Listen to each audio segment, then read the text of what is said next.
bienvenidos, bienvenidas a las personas que se han conectado por primera vez a una charla nuestra, que somos Marx 21, una red anticapitalista pequeñita, pero intentamos ser una red activa en diferentes frentes, incluyendo la lucha contra el caos climático. Y lo que decíamos para esta reunión es que la crisis ecológica se empeora cada día, afectando a más personas y muchas especies de flora y fauna.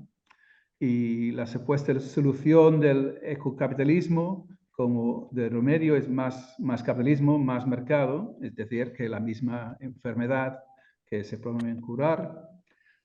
Otras opciones que se presentan como alternativa a la movilización social son desde vivir en comunes rurales hasta hacer explotar oleoductos, acá hay un libro sobre el tema.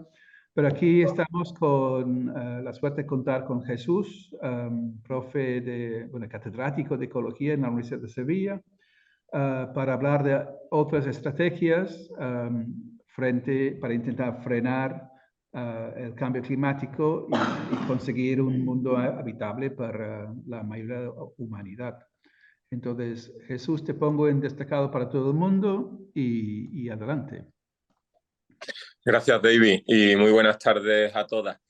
Bueno, pues este es un tema que creo que en el día a día de la gente que estamos inmersas en la defensa de nuestro entorno, ya sea desde el activismo, desde la comunidad científica, desde la política electoral, incluso con las elecciones europeas que tenemos mañana, cuando estamos luchando contra megaparques fotovoltaicos, cuando estamos enfrentándonos a vertidos mineros en nuestras zonas de alrededor, cuando estamos también sufriendo y enfrentando, por ejemplo, la turistificación de nuestras ciudades, la destrucción de hábitats en esas ciudades, como aquí en Sevilla, la Laguna del Sapo, cuando estamos impulsando infraestructuras verdes, como puede ser aquí en Sevilla también el Anillo Verde, cuando estamos defendiendo el arbolado frente a talas y podas abusivas, cuando estamos defendiéndonos de la contaminación atmosférica que mata a miles de personas cada año y a muchas las deja con una calidad de vida baja, cuando impulsamos la agroecología o intentamos restaurar ecológicamente un eucaliptal. En el día a día nos cuesta trabajo algunas veces buscar tiempo para pensar en algo más amplio, más holístico, y que algunas veces lo vemos lejos, pero que cada vez está más cerca. Y es que está pasando con la crisis ecológica a nivel global, es decir, con esta situación tan complicada que tenemos en la gestión de nuestro entorno a nivel planetario. Y entonces creo que esta visión local, esta visión de mirar a lo global para tener un análisis claro de hacia dónde queremos ir, pero al mismo tiempo actuar localmente, como estamos haciendo muchas, pues creo que es imprescindible de vez en cuando eso, pararnos a pensar. Aunque creo que siempre, aunque no lo hagamos de manera organizada, este tema de la crisis ecológica nos viene a la cabeza a muchas, incluso a mucha gente joven, pues empieza a despertarles lo que ha venido a llamarse ecoansiedad, ¿no? Cuando empieza uno a pensar sobre esto, o empieza o continúa pensando sobre esto, se da cuenta que en los territorios donde hay niveles altos de degradación ambiental, al mismo tiempo suele ocurrir que hay niveles muy altos también de explotación del ser humano. Explotación del ser humano, por ejemplo, a nivel laboral. De manera que coincide la degradación de nuestro entorno con la explotación del ser humano. Ejemplos de esto hay muchos. Por ejemplo, los invernaderos del campo de Adra en Almería, donde están ya contaminando y súper sobreexplotados los acuíferos, y hay una explotación laboral brutal, normalmente de mano de obra migrante. Igual la zona de frutos rojos de aquí al lado de Huelva, de la costa de Huelva. Entonces vemos que va de la mano la degradación ambiental y el sufrimiento del ser humano. El ecofeminismo nos enseña claramente que somos inter y ecodependientes, es decir, dependemos unas de otras porque somos el animal más social que hay en la biosfera y al mismo tiempo dependemos de nuestro entorno. Y esto creo que cada vez está evidenciándose más claramente. Especialmente esta ecodependencia y esta interdependencia, porque van de la mano, y cuando sufrimos más la degradación ambiental, más importante es la interdependencia y los trabajos de cuidado, de apoyarnos mutuamente. Pues todo esto creo que se ve especialmente en los territorios de sacrificio. Territorios de sacrificio hay muchos. Yo voy a hablar, por ejemplo, de Andalucía, que es donde estoy. Territorios de sacrificio conllevan, al final, no solo el sacrificio del entorno, sino el sacrificio de las personas. Estamos hablando de necropolítica. En Andalucía lo describe muy bien el catedrático ya jubilado de antropología social Isidoro Moreno en los años 70, como Andalucía, con un pacto entre los grandes terratenientes y la burguesía, el resto de la burguesía española, en este caso catalana, vasca y madrileña, pues pactan que Andalucía, donde empieza a desarrollarse el capitalismo en el Estado español, porque por aquí entra gran parte del capital que viene de América, aunque mucho se va, por ejemplo, a Holanda, que están los banqueros prestamistas para el comercio con América, bueno, el comercio, el robo de América, pues Andalucía empieza a convertirse en ese momento, estamos hablando del siglo XVIII, fundamentalmente siglo XIX y principios del XX, en un territorio de sacrificio en el que los grandes terratenientes, preocupados por una modernización de Andalucía, llegan al pacto con el resto de la burguesía, como decía antes, de que Andalucía sea una tierra de exportación de materias primas sin transformar y de mano de obra barata. Aquí vuelven a ir de la mano la degradación ambiental y la explotación del ser humano.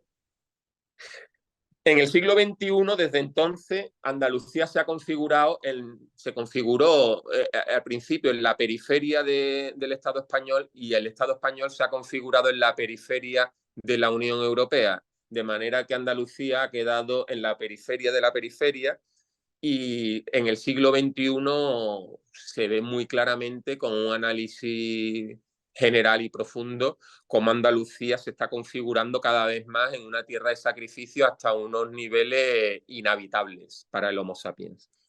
Es una de las zonas del mundo más afectadas por el cambio climático. Está ocupándose en gran parte por megaparques fotovoltaicos destinados a un colonialismo energético hacia el centro neurálgico del capitalismo europeo en Francia y Alemania, fundamentalmente. Está renaciendo la minería de manera brutal en la faja pirítica ibérica, que va desde aquí, desde Sevilla, hasta el sur de Portugal. Estamos en marcha hacia un colapso hídrico, de agotamiento de los acuíferos y de que prácticamente ya no llega agua dulce a los océanos, y gran parte de la agricultura intensiva va a colapsar en los próximos lustros. Y además estamos en un colapso también costero por la subida del nivel del mar, que son 3 centímetros cada década y acelerándose en las costas andaluzas, de manera que vamos a perder gran parte de las playas en los próximos años. Y bueno, Andalucía a finales de siglo va a no ser habitable para mucha gente que ahora habita aquí, que van a nacer de aquí a finales de siglo.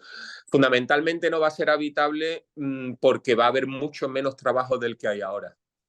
Aquí el 30% del trabajo está relacionado con el sector servicios, con el tercer sector. Los vuelos baratos se van a acabar próximamente por carestía de queroseno barato.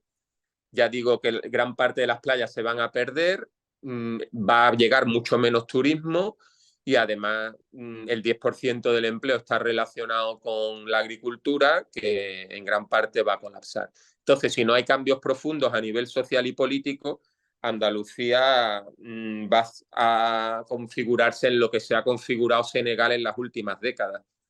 Los compañeros senegaleses que están aquí, por ejemplo, trabajando en el Top Manta o en la agricultura, o cuando ya consiguen papeles, pues en trabajos que ellos desean, porque no quieren estar en el Top Manta, pues esta gente viene migrando, muchos de ellos de Senegal, huyendo de la extensión del desierto del Sáhara, debido al cambio climático, extensión que se da más rápido hacia el sur desde hace ya décadas, pero que también se está dando hacia el norte y está afectando a Andalucía. De manera que si todo continúa como hasta ahora y entramos en la fase de cambio climático abrupto, que es lo que parece que va a pasar, y no hay cambios sociales profundos en Andalucía, pues gran parte de la población andaluza se verá obligada a migrar hacia el norte, como ya se ha visto y se está viendo obligada a migrar la población de Senegal. Todo esto se da en estos territorios de sacrificio al mismo tiempo que se dan avances. No todo es negativo, se dan avances locales por luchas, pero en general, si miramos globalmente, vamos a peor cuando hablamos de la conservación de nuestro entorno. De manera que ya no es que haya muchos territorios de sacrificios como Andalucía, es que el planeta, desde mi punto de vista, se ha convertido en un territorio de sacrificio. Ya estamos en más 1,5 grados de calentamiento global respecto a la época preindustrial. Esto quiere decir que estamos muy cerca de entrar en la fase de cambio climático abrupto, cuando el planeta se va a autocalentar debido a bucles de retroalimentación positiva, independientemente de lo que nosotros hagamos. De manera que el capitalismo, basado en el crecimiento continuo y acelerado, está chocando claramente con los límites biofísicos del planeta. Y esto está convirtiendo al planeta en territorio de sacrificio. Y sí hay planeta B.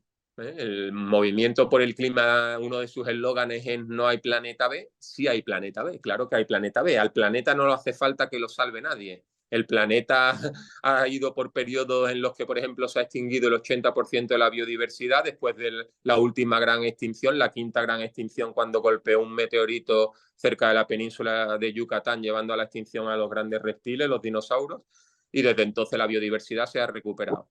De manera que el problema no es para el planeta, el problema es para muchas especies que viven en ese planeta y especialmente para el Homo sapiens, que llevamos 200.000 años en este planeta, y si todo continúa como hasta ahora es posible que no lleguemos a otros 200.000.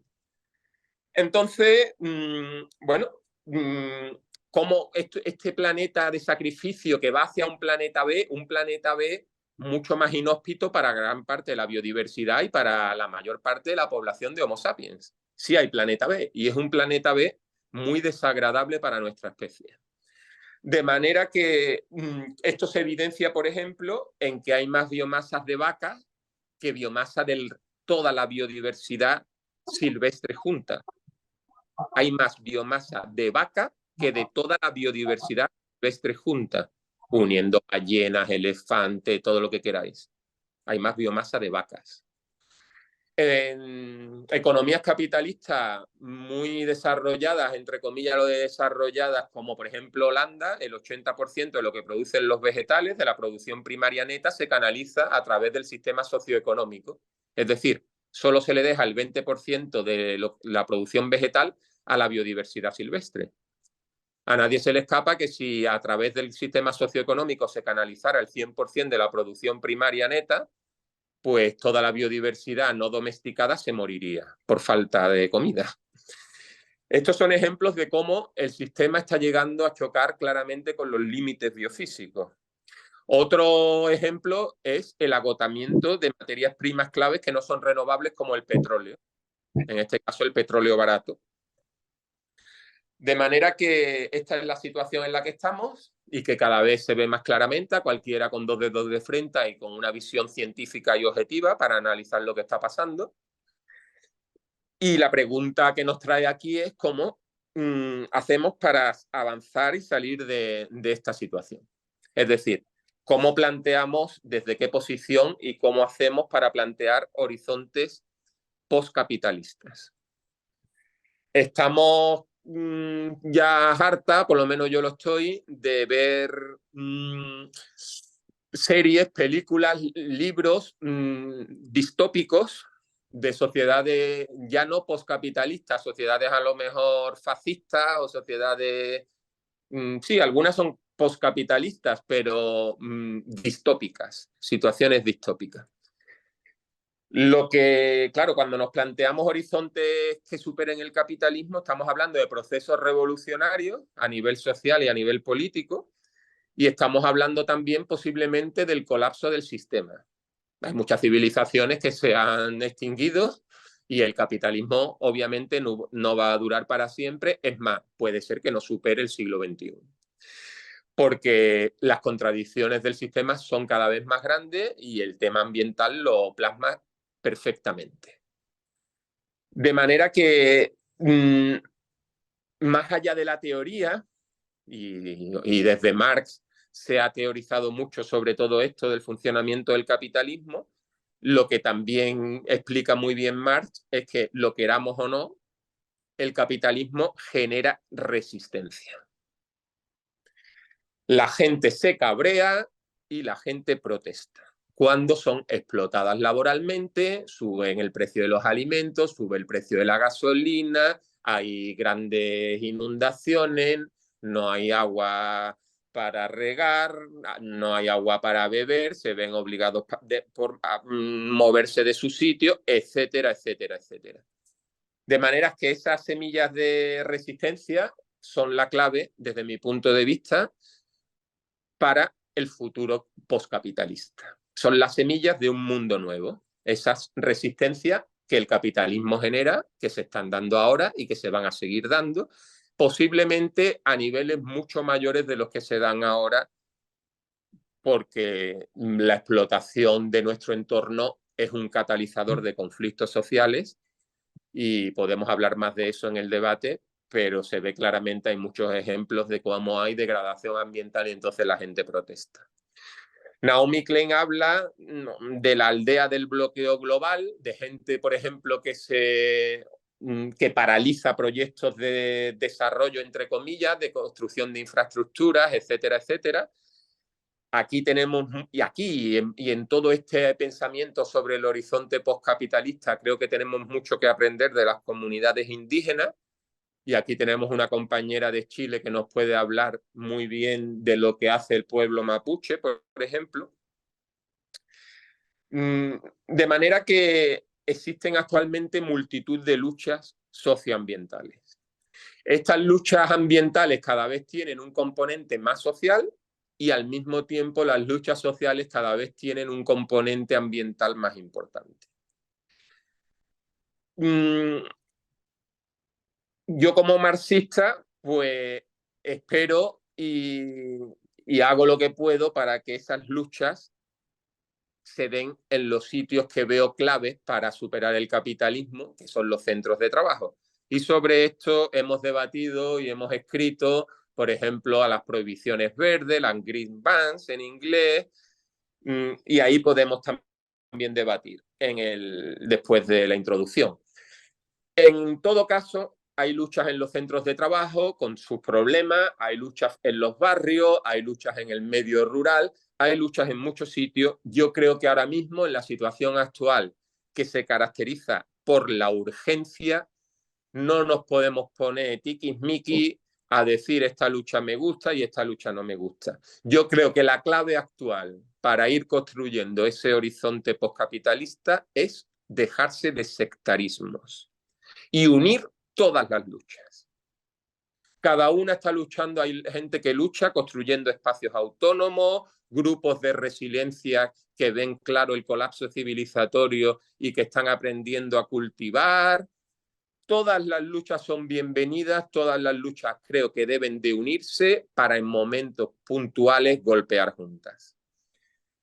Y decía, esta visión de dejarse de sectarismo, dejarse de egos, dejarse de estupideces y unir las luchas es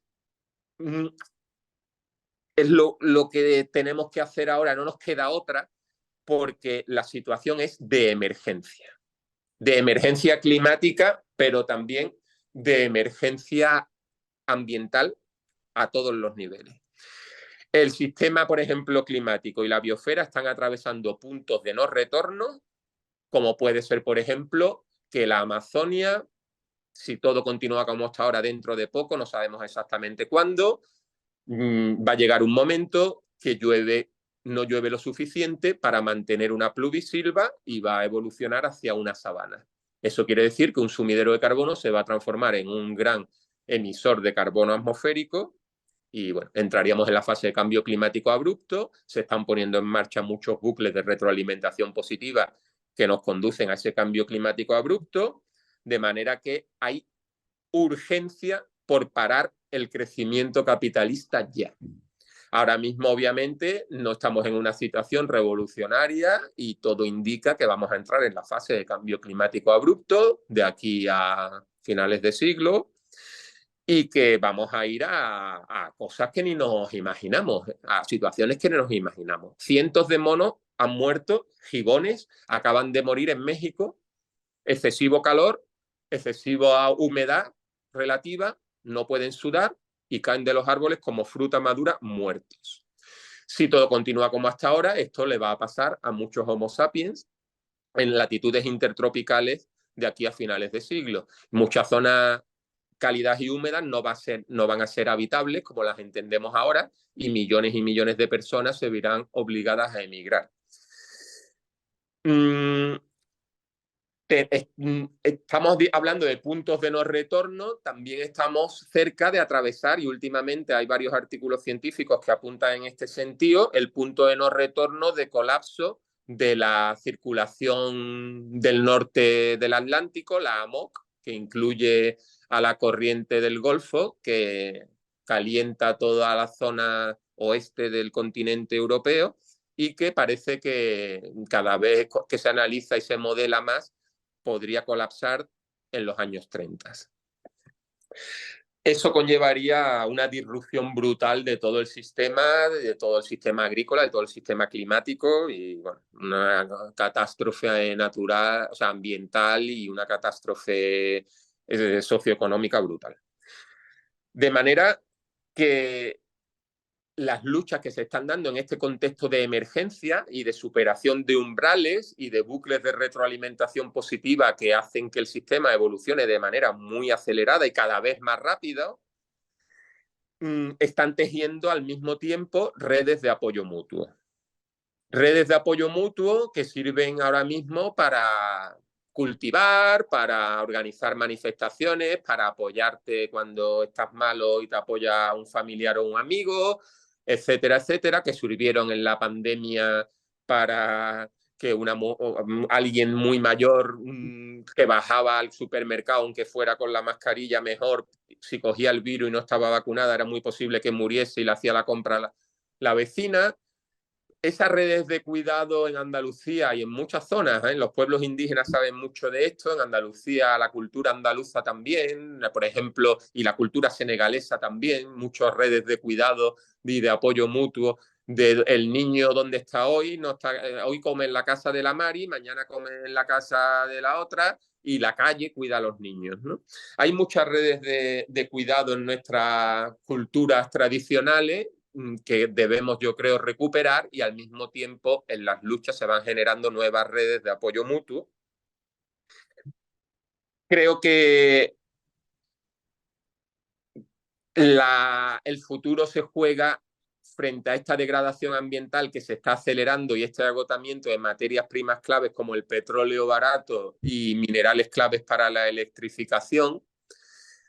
Se juega en grandes movilizaciones que posiblemente va a haber como hipótesis, pero yo cada vez la veo más probable, grandes movilizaciones en la calle debido, por ejemplo, a la subida del precio de los alimentos, que en parte, por ejemplo, desató toda la ola de revoluciones en los países árabes, relacionados en algunas zonas como Siria con una sequía prolongada. De manera que estamos en un momento en el que se están dando cascadas de desestabilización ecosistémica y entonces las cosas están cambiando muy rápido y van a cambiar mucho más rápido en las próximas décadas. Si miramos a cómo era el mundo hace 50 años o hace un poco más, aquí en Sevilla, a 20 kilómetros de la ciudad de Sevilla, había lobos y la gente vivía en el campo, muchas de ellas. Bueno, pues el mundo ha cambiado mucho desde los últimos 50 años hasta ahora y va a cambiar muchísimo más, creo, en los próximos 50 años. De manera que esas movilizaciones que estos cambios van a conllevar, muy probablemente van a sacar a la calle a mucha gente, pues esas movilizaciones se las puede llevar la ultraderecha y por eso se están preparando. Hay un paralelismo curioso entre el siglo XX y el siglo XXI, ¿no? Los dos han empezado con una pandemia. Podríamos decir que los dos están siguiendo con unos locos años 20. Si el siglo XXI sigue los pasos del siglo XX, tendríamos un gran crack económico en el 29. Ahora mismo la economía va bien, entre comillas, para algunos, pero yo creo que se está mascando y está construyéndose la próxima crisis económica. El capitalismo no puede funcionar sin crisis y posiblemente esta crisis coincida, sea la tormenta perfecta y coincida eso con una crisis ecológica muy fuerte, con el agotamiento del petróleo barato, que no se está teniendo desde mi punto de vista en cuenta lo suficiente desde la izquierda revolucionaria. Y es muy posible que en la próxima crisis económica alguno de los demasiado grandes para caer caiga y entonces, igual que está habiendo cascadas de desequilibrio ecosistémico, haya cascadas de bancarrota dentro del sistema y estemos cerca de un colapso civilizatorio. De manera que estas grandes movilizaciones que yo creo que van a ocurrir sí o sí, pues se las puede llevar la ultraderecha o se las puede llevar el reparto de riquezas y el decrecimiento.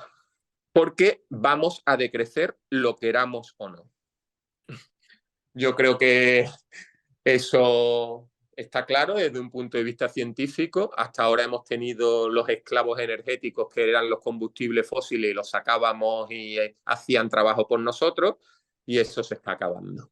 De manera que vamos a tener mucha menos energía a nuestra disposición en las próximas décadas y vamos a decrecer lo queramos o no.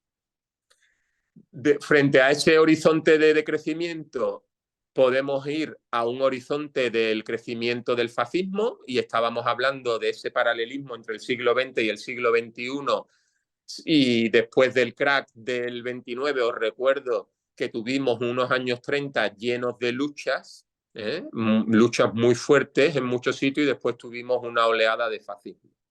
De manera que en este contexto actual de grandes contradicciones del capitalismo, los fascistas se están preparando mirándose en el espejo de los años del siglo XX.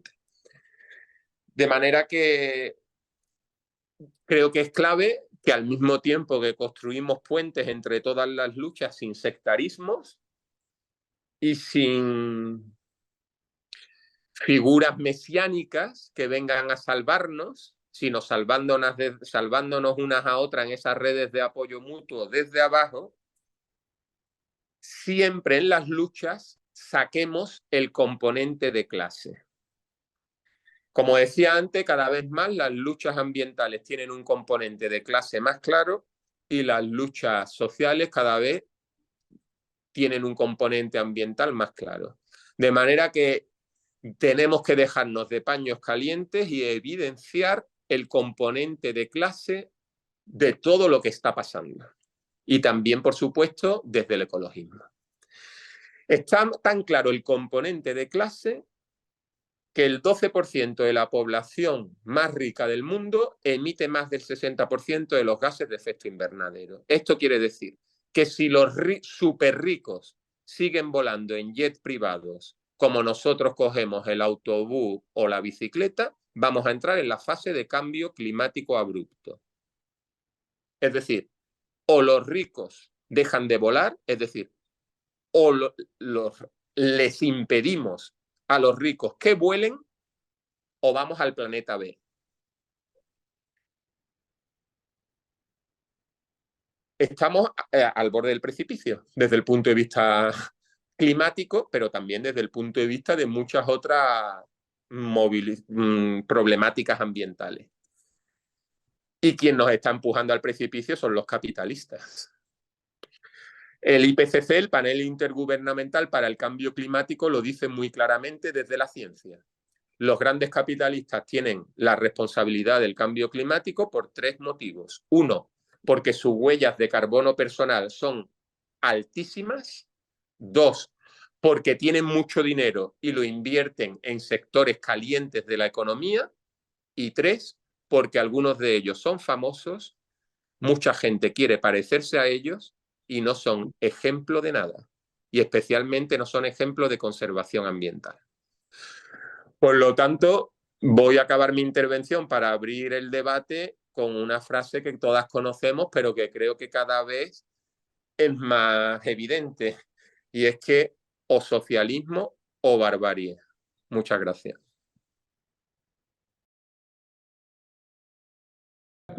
Y entonces, ahora paso palabra a Jesús para sus conclusiones y lo pongo en destacado para todo el mundo.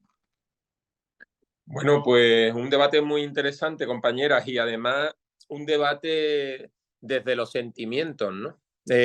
Algunas veces, sin duda, la situación es agobiante. Yo creo que el debatir desde los sentimientos es clave para impulsar las luchas. Y entonces es normal que nos entre agobio, es normal que, porque estamos informados de lo que pasa y a nivel ambiental lo que pasa es preocupante, sin duda. Entonces, que tengamos los sentimientos a flor de piel y que los expresemos, me parece muy positivo. Algunas veces con este análisis, hablando de capitalismo, nos podemos sentir un poco acongojados por el sistema, ¿no? Pero el sistema es un gigante con pies de barro, ¿eh? El sistema es frágil, el sistema construye su propia tumba, tanto a nivel de que genera la clase trabajadora a la que explota, cabrea y se moviliza, como a nivel de que choca contra los límites biofísicos del planeta, y esas contradicciones del capitalismo están ahí y no las puede evitar. De manera que es un gigante con pies de barro y su perro asesino, el fascismo, no puede ofrecer una mejora, yo creo, en la calidad de vida a la gente en el contexto actual. Por eso, fundamentalmente, se centran en una batalla cultural, pero no plantean realmente alternativas económicas que mejoren la vida de la gente, porque no pueden, porque juegan al capitalismo, defienden el capitalismo en un momento de capitalismo maduro que cada vez da menos de sí para repartir riqueza. Entonces, el fascismo no lo tiene tampoco fácil, ¿eh? Llega un momento que, bueno, nos intentan y nos matan si pueden, pero no lo tienen fácil. Entonces, es un sistema con pies de barro, fijaros, subvenciones a los combustibles fósiles. Van más subvenciones a los combustibles fósiles que subvenciones a mitigar el cambio climático. También se subvencionan los vuelos baratos ahora actualmente y seguirán subvencionándolos intentando que lleguen turistas a Andalucía. Pero claro, ese tipo de capitalismo de Estado, de que el capitalismo intervenga cada vez más en la economía, en Andalucía es brutal el peso que tiene la administración pública en la economía, por ejemplo, aumenta la deuda pública y puede llevar a ataques por la prima de riesgo. Todo esto lo recordamos muy bien de la última crisis económica. Entonces, no lo tienen fácil, ¿eh?, los capitalistas para gestionar lo que viene por delante. Y además, en este contexto, la realidad nos da la razón. Nos da la razón en muchos niveles. Nos da la razón a nivel ambiental. Los negacionistas del cambio climático ya no dicen que no hay cambio climático, dicen que este cambio climático es un cambio climático más, como ha habido en la historia del planeta, tal. La realidad nos da la razón. La realidad con el agotamiento del petróleo barato nos da la razón y nos la va a dar mucho más en las próximas décadas, porque es que es un análisis científico que responde a la realidad. La fusión nuclear sería horrible.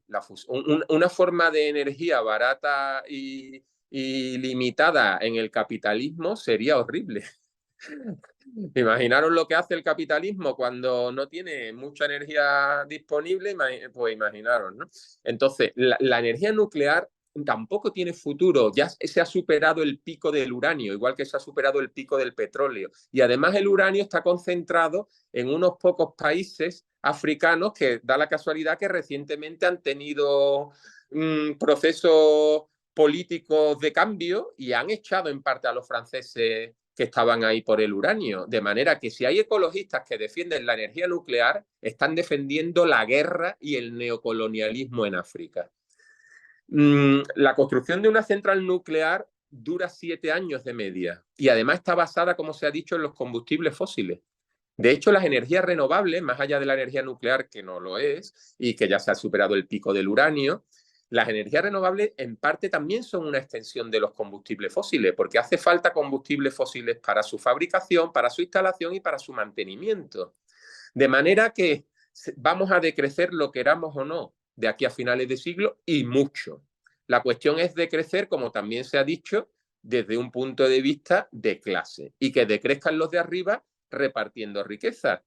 Fijaros, la gente no se mueve, la gente no actúa, pero alguien dijo que en unas pocas semanas a veces ocurren años y años y años concentrados en unas pocas semanas.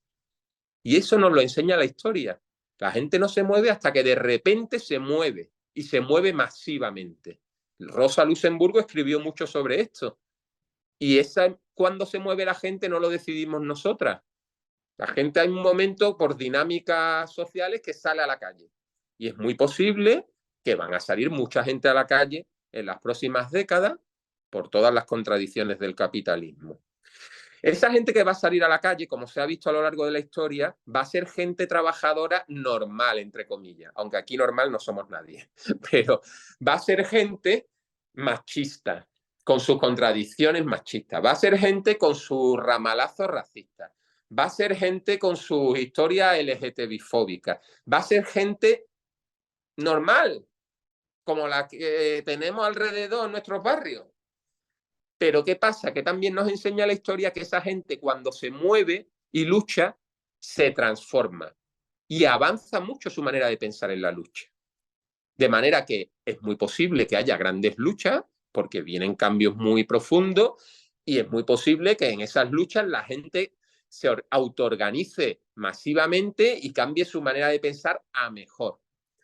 La clave, yo creo, es que cuando vengan esas luchas, los movimientos sociales y ojalá la izquierda revolucionaria consecuente sea un referente para esas luchas y tengamos fuerza suficiente como para aportar a esas luchas ideas y fuerza en los centros de trabajo y fuerza en los barrios para que esas luchas avancen. Pero la gente que va a superar el capitalismo o que al menos lo va a intentar son gente que ahora mismo está alienada viendo un partido de fútbol, tomándose 40 cervezas y largando rollos machistas y rollo LGTBI. Esa gente son las que va a superar el capitalismo, porque va a cambiar su manera de pensar cuando luche. La clave es que la referencia para esa gente no sea la ultraderecha, seamos la gente que queremos reparto de riqueza para decrecer y vivir mejor, para no irnos de Andalucía, para no tener que irnos de Andalucía, para quedarnos en el planeta B, porque eso es claro, aquí todo fluye, todo cambia y además súper rápido últimamente, y vamos a vivir en la Andalucía B, pero en la Andalucía B repartiendo riqueza, en la Andalucía B viviendo mejor que ahora, en una Andalucía ambientalmente más inhóspita, pero podemos vivir mejor que ahora en la Andalucía B. Por lo tanto, yo creo que, a ver, tenemos que ser optimistas. Sí, tenemos que ser optimistas porque si no, no luchamos, pero ser consciente de lo que hay. Y lo que hay son movimientos, mucho rock and roll. En los próximos años hay mucho rock and roll. Quien quiera estar preparada para el rock and roll, pues le cogerá sabiendo cómo bailar, con sus redes de apoyo mutuo organizadas y no le cogerá de sorpresa y sabrá cómo moverse, y la que no se prepare para el rock and roll, pues se le romperán las caderas o no, o a lo mejor aprende a bailar en el momento en que empieza a escuchar la música por primera vez. Pero yo creo que hay muchas oportunidades para vivir mejor y que el sistema tiene los pies de barro. Por lo tanto, yo creo que no podemos ser pesimistas, tenemos que ser, claro, estamos bien informados, tenemos el pesimismo de estar bien informado con lo que está pasando a nivel ambiental. Pues sí, pero también la historia nos enseña que podemos hacer grandes cambios en poco tiempo. Entonces, yo diría que eso, que unamos las luchas, que nos dejemos de sectarismo y que cada una desde la manera que pensemos mejor vayamos llevando para adelante lo que yo creo que es la receta mejor contra la ecoansiedad, que es infórmate bien para darte tu cuenta que tú no eres la responsable de la crisis ecológica, debate con gente que tiene tus inquietudes sobre todos estos temas y organízate y lucha. Y si haces esas tres cosas no tendrás ecoansiedad. Y ahí lo dejo.